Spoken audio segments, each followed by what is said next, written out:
nice. I think in the 27 years I've been doing comedy, that had to be like the best introduction ever. How's that?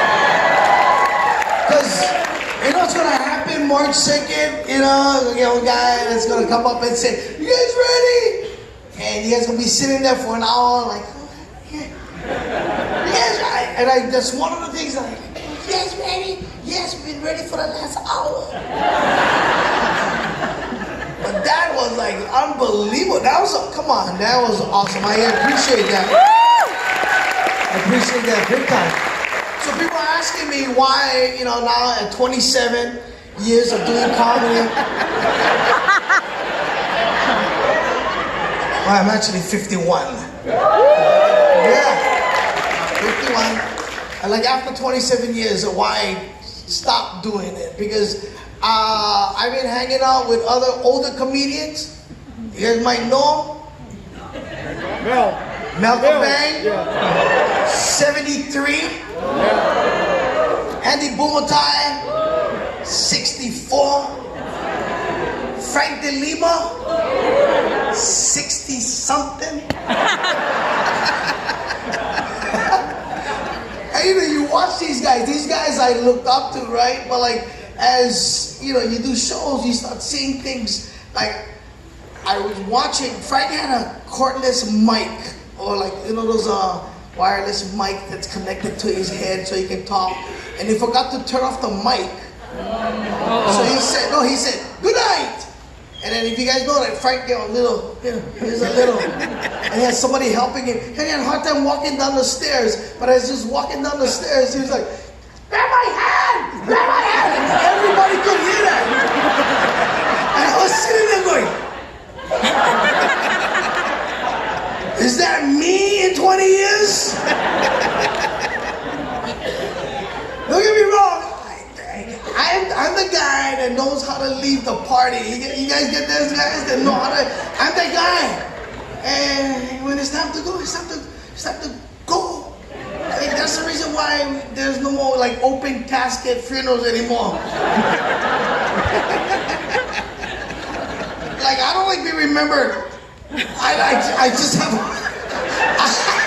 I'm sorry, this is church. We all can laugh at some. And I'm Filipino, so if you're Filipino, you might understand. Yeah, why do Filipinos take selfies of the body? Why do they do that?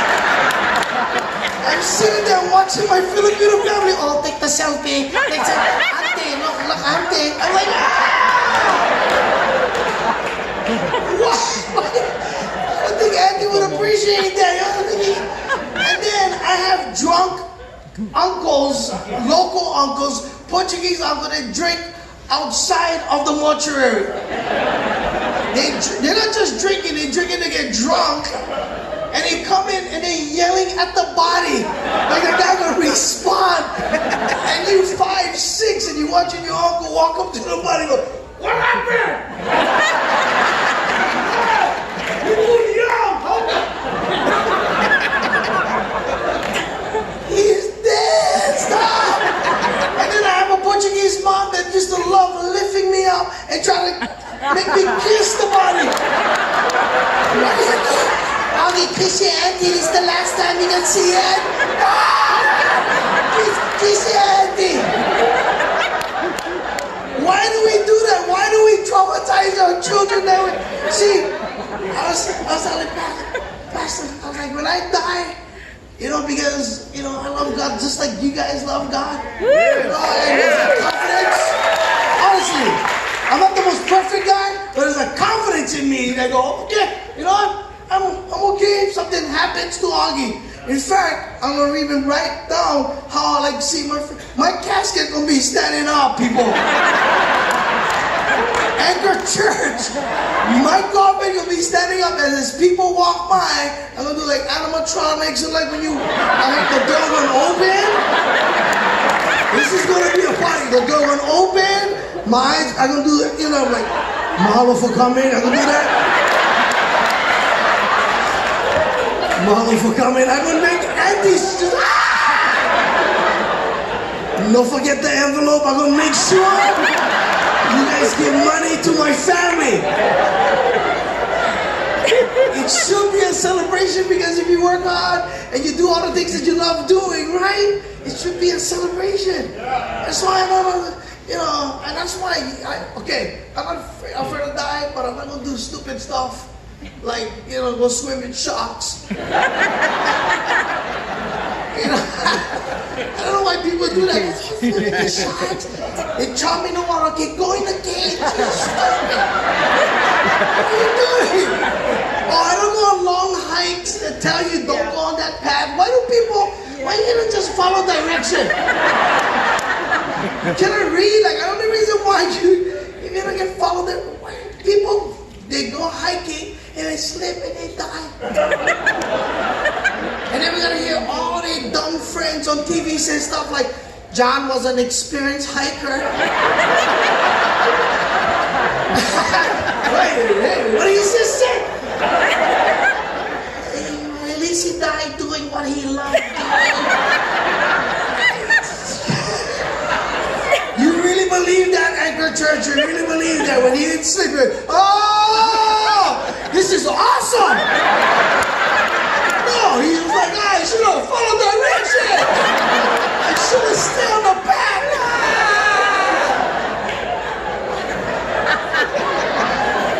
It's like, it's so crazy. It's like if I get really excited and I accidentally trip tonight and hit my head on the stage and I die here tonight in Anchor Church. I just like know who can represent the church. It'll be a local guy probably, because local guys like being on TV. So let's go out to Anchor Church where a local comedian, Augie T, died on a carpeted stage in a tent. It's gonna be one of these local brothers. He goes, what happened? He was on stage. All of a sudden he would trip on a carpet and he would bang his head right in next to this beautiful lady with the glasses. But at least he died doing what he loved doing.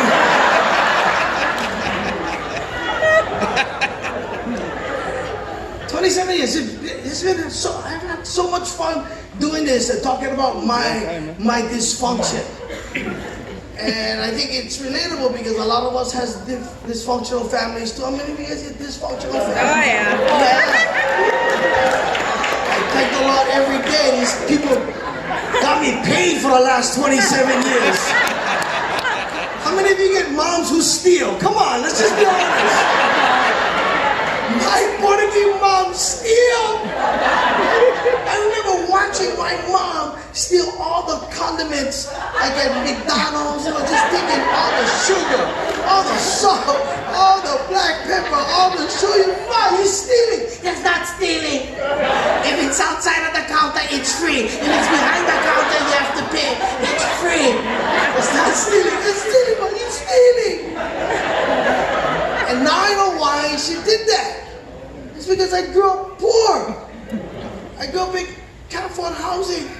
At Halloween, we couldn't afford to buy candy. Don't feel bad. When kids came around and trick or treat, sugar packet, that's what they got. I show you. Can you imagine you and a family member look at you out of candy?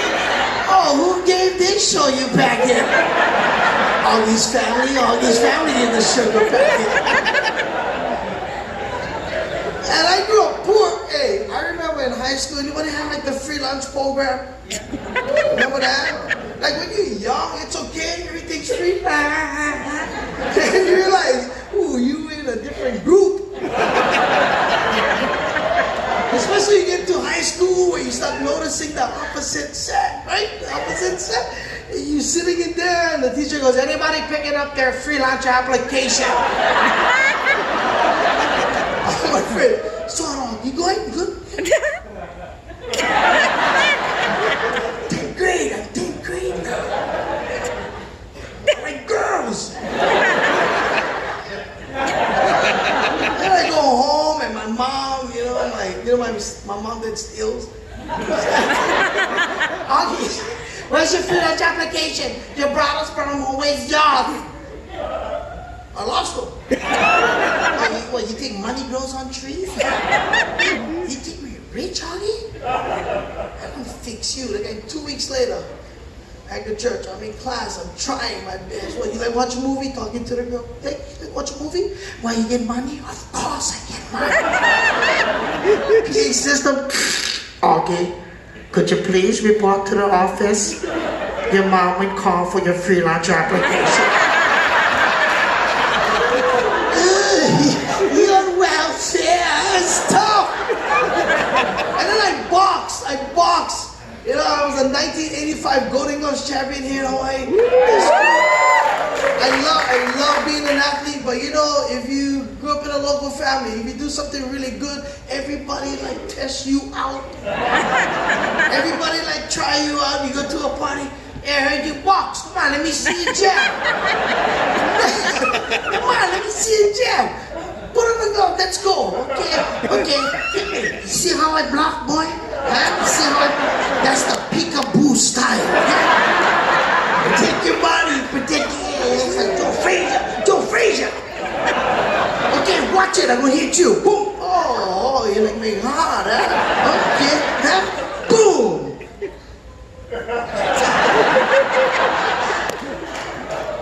Grandma, you okay, Grandma?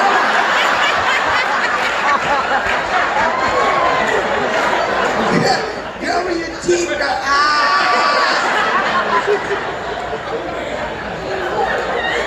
very dysfunctional.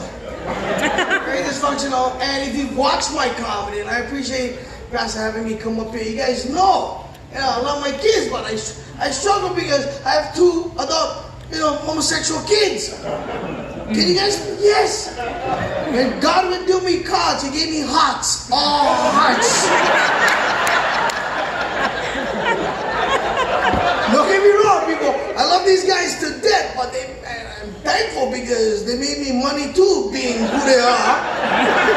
Because who in their right mind talks about different... When I started talking about my son coming out of the closet 16 years ago, the gays got mad. Then I get teasing. They're making fun. I have to show proof. And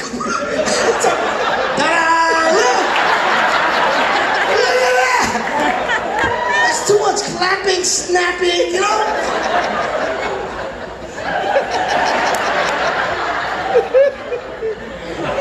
And then when the second one came out, I was like, oh no, number 2.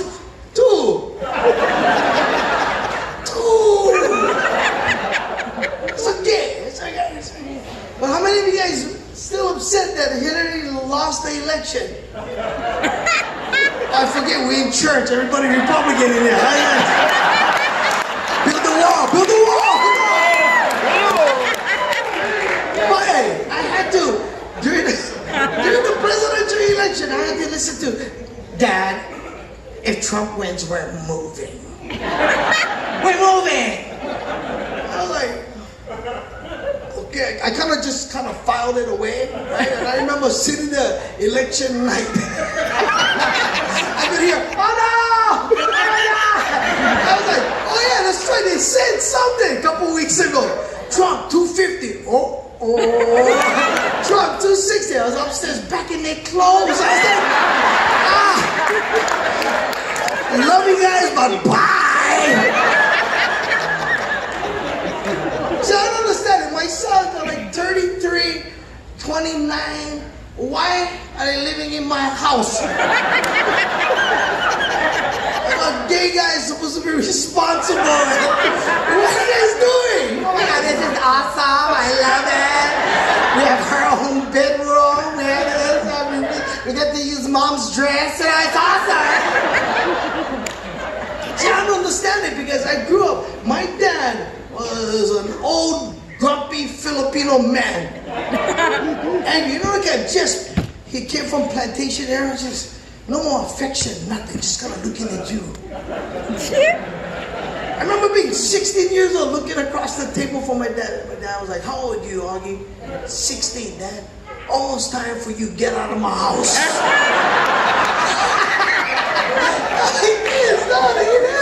They're just eating my food. I don't understand. I don't understand it. Maybe because I'm 51. I'm turning into my dad. I don't know, because times are different. Can we just be honest, people? Yeah. We live in different times. We live in different times. How many of you guys watch Cheap Eats? How many of you guys watch me live weekly? I pray before I do the segment. I go, Lord, I'm sorry. Because sometimes the food that we put in our mouth, not good, people. I gotta sit there and smile. How's the food looking, Augie? Oh God, this is the best food ever. And I'm just lying to the Lord, lying to you guys. At least I can ask God for forgiveness. You guys, or some people, bully online. I get them weekly. If you think God Augie gets it bad. Like this last couple of days with the wind being around, like, Lord, please protect Guy Augie. Because I know how you guys can get. Guy Augie gets calling every name in the book. And the bullying with Augie is different from Guy Augie. People just kind of it's like, we went there to buy the food that you ate on Cheap Eats, and the food that was so bad. Why did you lie? That place sucks. And they don't stop, and you look fat. I'm like, whoa!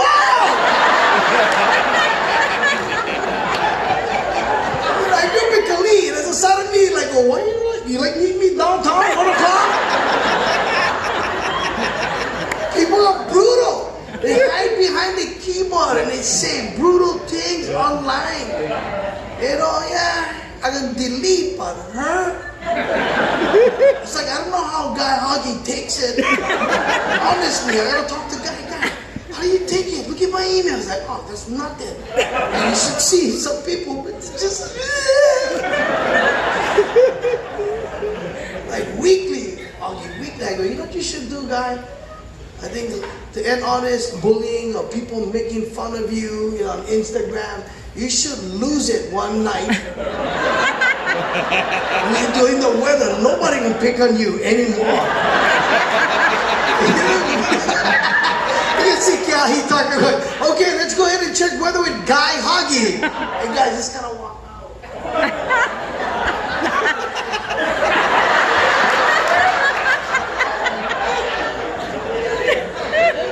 Waiting for something. Why you don't go outside and look yourself? What, you blind or something? Yeah, go get lots of wind. In fact, the next hurricane come, I hope everybody die. How's that? Back to you, Kyahi, and that'd be awesome. Nobody's picking on Guy Augie ever again. And this bullying and this whole, I used to do this thing with a Border Health where I drink sugar packets. Anybody saw this commercial? It was one of the most effective commercials. I helped them write the whole thing. I drink 16 packets of sugar, on TV. Because I had to make it look legit. All it did was it showed kids that if you're drinking soda, that's how much packets of sugar you get. Yeah. But they stopped playing the commercial because I do Cheap Eats. Because now I'm responsible for all your kids. I never knew I was that guy.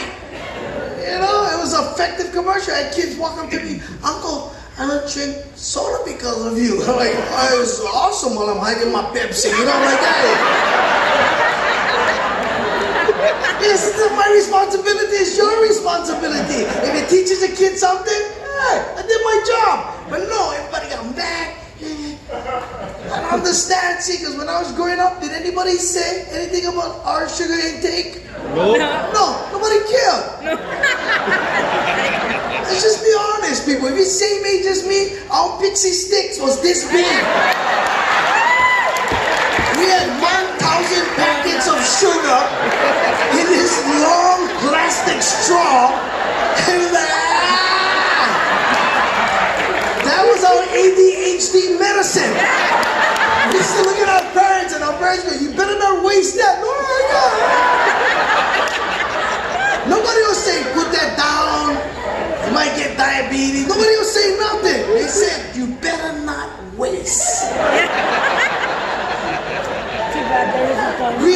one Kool-Aid packet.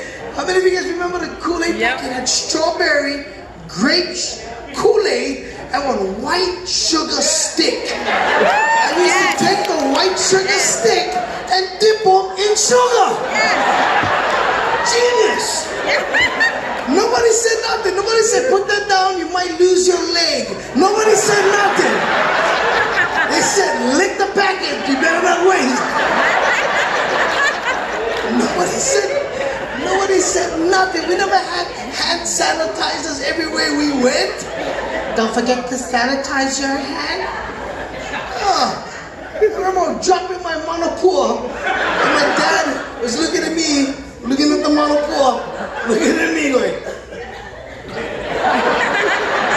better not waste.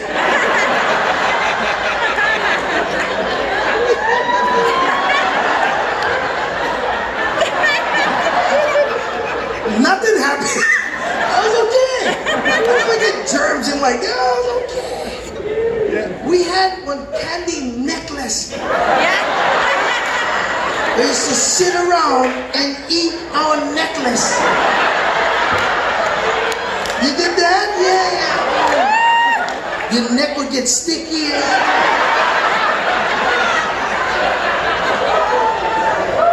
Germs and animals was all on your neck, but you never cared. Because we had cast iron stomachs back in those days. And now kids cannot eat peanut, they have ADHD. I'm like, wow. You know? We have cigarette gum.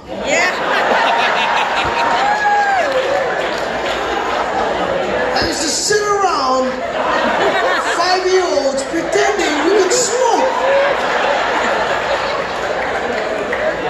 Nobody was saying, put that down.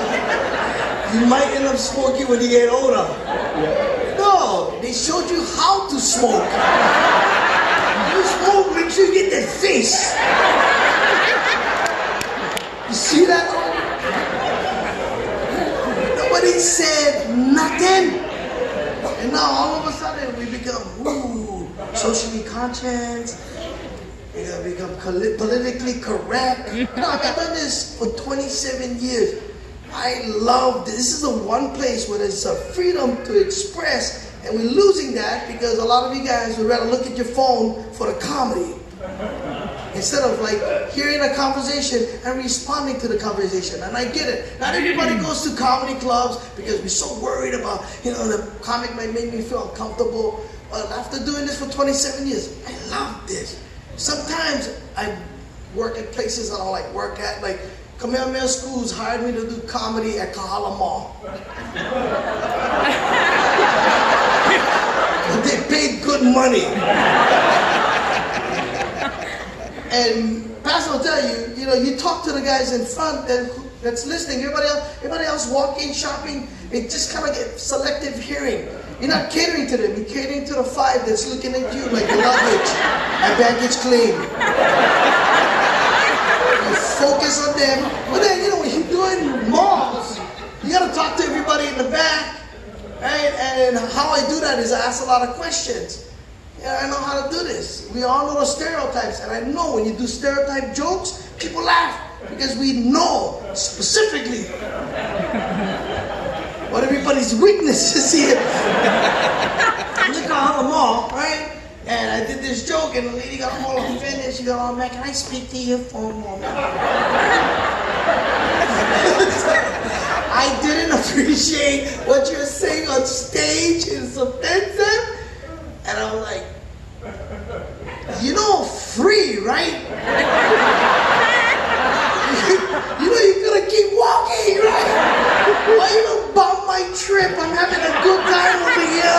I'm not talking to you. I'm talking to the 5 Japanese friends that did their walking early in the morning around the mall.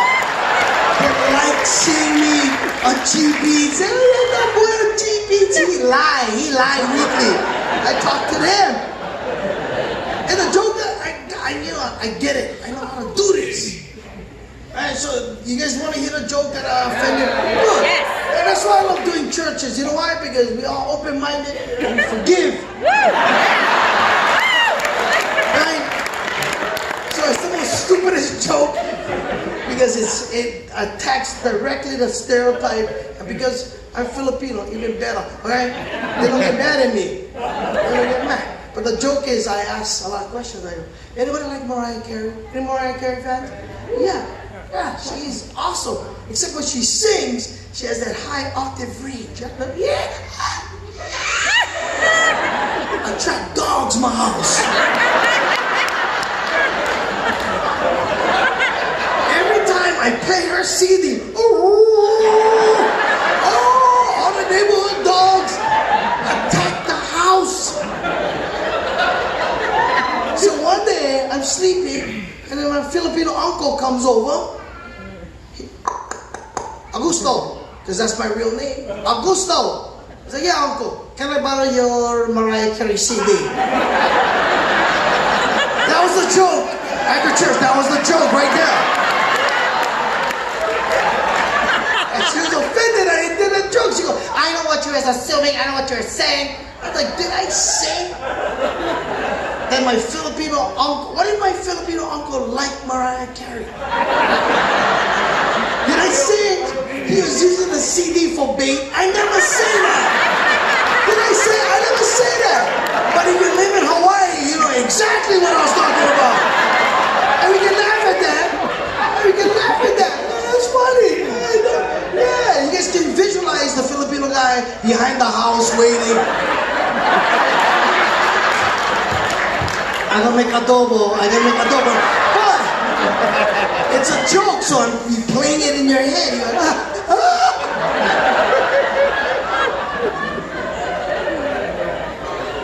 Even the games that we play, right? Now, everything, people don't talk. They don't do really anything physical. Everybody's on their phone, playing in front of the TV. What did we have? We have a yo-yo. Yeah. All day we did this. Maybe once in a while we walk the dog. It feels good, right? We had the lemon twist. This is black cod with lemon at the end. Yeah. We did this the whole day.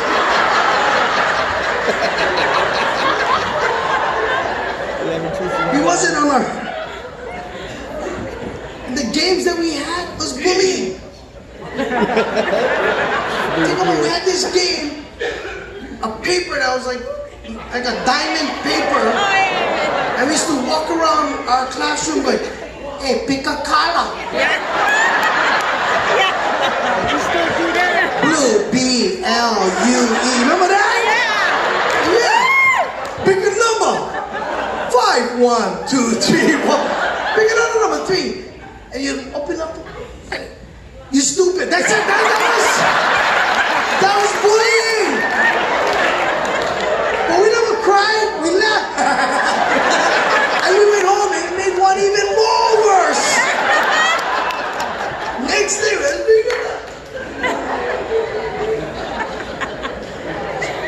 I don't miss this. I don't miss doing comedy because, look, you know what I mean? We need laughter. I mean, every day we see people so divided. You see people bully, and we're watching adults bully each other. How are we going to teach our kids to be respectful when we see people yelling, screaming at each other? You know what I mean? And this is the one place where, you know, if you come to a comedy club and you like laugh, right on. Because I think laughter is healing. Honestly, dude. You know, it's not only helped me, you know, talk about all my crazy things, but in the 27 years, some of the most amazing stories came out of, like, you know, sitting and watching and forgetting about, you know, their cancer, forgetting about, you know, and it's so bad that we live in a politically correct world, and now, you know, you get comics just trying to be political, so make people all uncomfortable instead of just being relatable and laughing. I love this. Yes. You know, and I don't miss it, but you know, I'm running out of stories. And all of my kids are good. You know, I gotta go. I gotta get hypnotized to remember stuff from the past.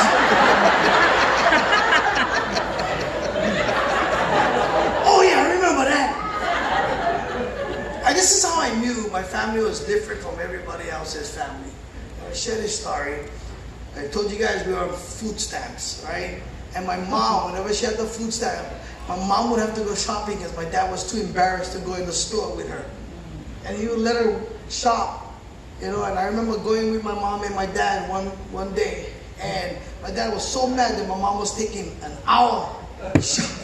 Man, Augie, who you say that? They want to hurry up. I mean, you said that. So I run in the store. Mom, that make you hurry up. Hey, you tell him shut up.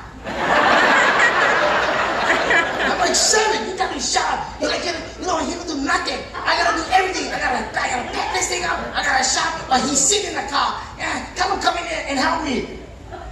I ain't doing that. I'm sorry. So instead, I'm going back and tell my dad, I went to the magazine area to look at some boxing magazines. When that was happening, my mom went to the counter like an hour and a half later. We had to pay for groceries, right? And I guess my dad was so upset while she was paying for the groceries. He walked into the store, grabbed the wagon, and walked out without saying anything. And my mom turned around. My mom, being Portuguese, was like, "Who ain't steal these groceries? Who ain't steal my groceries?" Kids going to eat, I get the 5 kids I gotta feed. They got the groceries! I hear my mother yelling, "What happened? Somebody stole the groceries! Don't call your father!" So I run outside and I see my dad loading the groceries in the car. Well, my mom had the receipt, so the guys made her go back and load up her wagon. So somebody stole all these groceries. What are you talking about? I'm loading the groceries right now. Well, we gotta wait because they all the stuff that's on the receipt, she get to buy stuff again. Okay, stay in the car. Let's wait for your mom. So I was like, I don't feel right? Like, 30 minutes later, my dad, the car is packed with groceries. My mom. And I could hear my mom walking out yelling, "I cannot believe someone stole my groceries!" And my dad was like, "It's your mom, she coming." "Dad, you're not gonna believe someone stole all my groceries!" And I was watching my mom and dad converse, and my father was like, "What? What happened? Somebody stole all our groceries!" I was like, "How will I feed the kids?" "No way, that is not good, honey." Well, you better put them in. Put the rest of the groceries away before somebody steals that one too. Dad has the key over. My mom opens the trunk. She sees all the groceries. Like, "Oh my God, where all of these came from?" My dad was like, "Never mind, load up everything. Let's go." So I'm sitting in the back.